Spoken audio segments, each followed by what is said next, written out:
look, I think there's a lot of guessing that's still going on. I think everyone's swimming in a bunch of data. I think one of the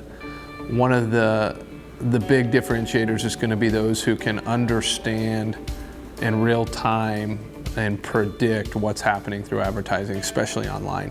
We're a feedback company, and we're watching people who can get real-time feedback on content, and it's almost an unfair advantage if someone can know what's going to work before they just guess and throw it out there. What if you never had a miss? And that's what we're seeing. We're seeing companies that can predict by getting feedback and understand what people want, different demographics and what they want. Those are the ones that are going to win.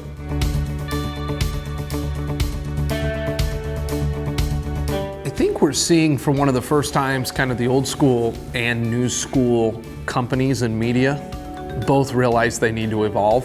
I think historically in the media world you've had old school that hey look, I'm not paying attention to some of the pop culture, some of these online publications or channels. And I think everyone's realizing, hey, media's everywhere.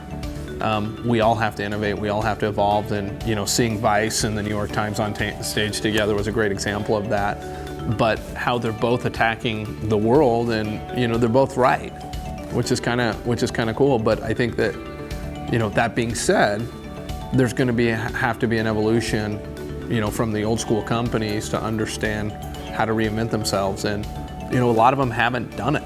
Like let's be honest, and that's why they've struggled. And those that do and can leverage that brand are just going to take the whole pie.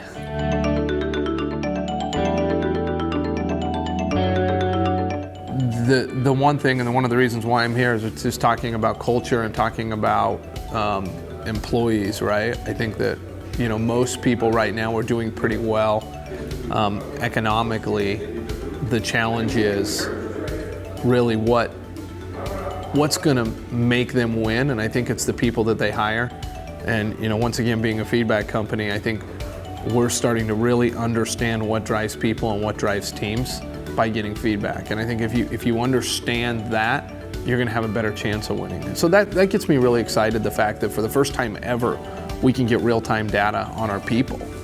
And that's what's determining winners and losers right now. As much as everyone says it's the market or it's the product, it's actually the teams. And we see this all around us in sports, we see this all around us in everything else, that how do you maintain and create good teams? And first of all, you got to know what they want. And I think that's pretty exciting.